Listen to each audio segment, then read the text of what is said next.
السلام علیکم کلاس 9 اور میٹرک اسلامیات کے لیے آپ کی کتاب میں جو حدیث کا پورشن ہے اس میں سے حدیث نمبر 2 کا ترجمہ اور وضاحت میں یہاں پر بیان کر رہی ہوں، بغور سنیے گا۔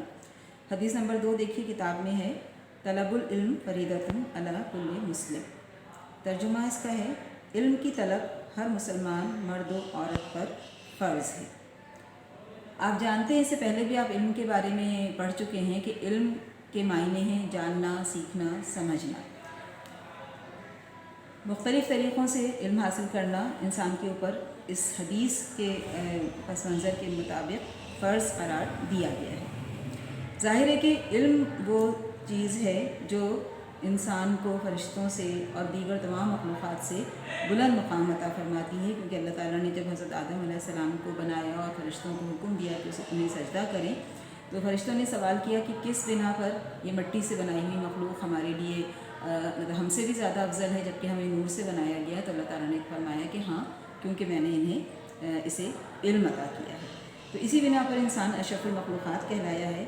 اب یہاں پہ ہمیں نبی پاک صلی اللہ علیہ وسلم یہ بتانے کی کوشش کر رہے ہیں کہ اگر ہم علم حاصل کرتے ہیں تو ہم اس اشرف المخلوقات یا نائب خدا کے درجے پر فائز ہو سکتے ہیں۔ بصورت دیگر ایک انسان میں اور ایک حیوان میں کوئی فرق نہیں رہ جاتا، کیونکہ انسان سے اس کے عمل کا حساب کتاب لیا جائے گا، اور اس کے لیے ضروری ہے کہ انسان کو یہ معلوم ہو کہ صحیح کیا ہے، غلط کیا ہے، بدی کیا ہے، نیکی کیا ہے، اور یہ چیز انسان کو علم ہی سکھاتا ہے، علم ہی بتاتا ہے کہ کیا صحیح ہے، کیا غلط ہے، کیا کرنا چاہیے، کیا نہیں کرنا چاہیے۔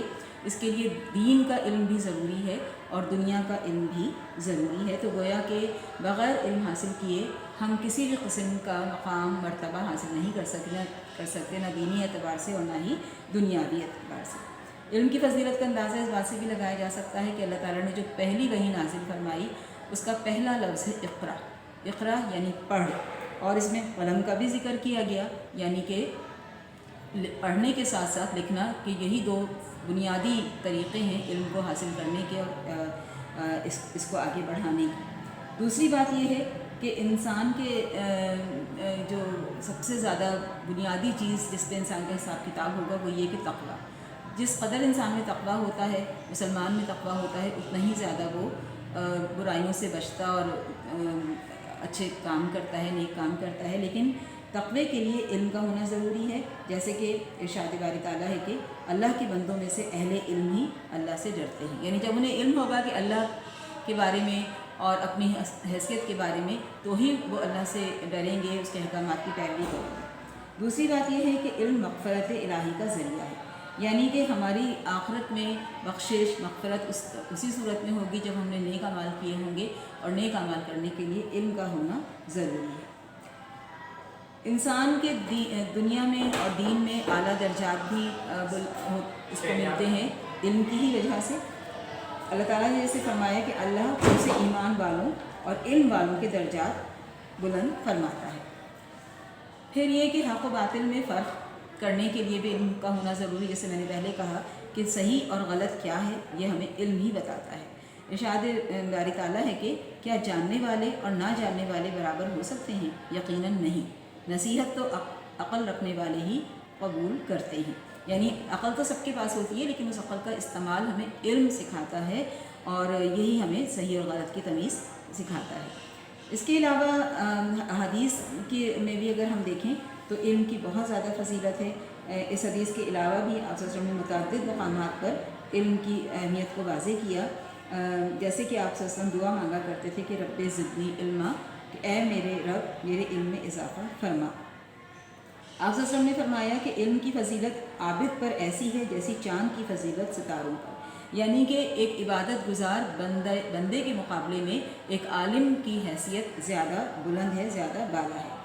اور اسی طرح سے فرمایا کہ عالم کی فضیلت عابد پر ایسی ہے جیسے میری فضیلت تم میں سے کسی کم درجے کے آدمی پر، یعنی کسی عام آدمی کے مقابلے میں جو رسول اللہ صلی اللہ علیہ وسلم کا مقام و مرتبہ ہے، ایسے ہی ایک عالم کا مقام و مرتبہ ایک عابد یعنی عبادت کرنے والوں کے مقابلے میں ہے۔ علم کی فضیلت اس حدیث سے بھی واضح ہوتی ہے کہ آپ صلی اللہ علیہ وسلم نے فرمایا کہ آپ صلی اللہ علیہ وسلم نے فرمایا کہ علماء انبیاء کے وارث ہیں، یعنی کہ علم انبیاء کی میراث ہے، اور جو علم حاصل کرتا ہے وہ انبیاء کا وارث قرار پاتا ہے۔ پھر ہمیں یہ بھی ذہن نشین رکھنا چاہیے کہ علم کبھی مٹتا نہیں ہے، ختم نہیں ہوتا ہے. علم ایک سے دوسرے سے تیسرے میں منتقل ہوتا رہتا ہے، ٹرانسفر ہوتا رہتا ہے، اور اسی لیے اسے صدقہ جاریہ قرار دیا گیا ہے. کیونکہ آج کسی انسان نے اپنے علم کی بنیاد پر کوئی اچھا کام کیا تو اس سے دنیا کو فائدہ پہنچتا رہتا ہے. جیسے سائنسدانوں کی مثال آپ لے سکتے ہیں، علماء کی مثال ہے، مختلف علماء مختلف شعبوں میں. تو یہ علم ہمیں اس طرح سے اس کی اہمیت کا اندازہ ہوتا ہے. امید ہے کہ آپ کو یہ تشریح سمجھ میں آئی ہوگی.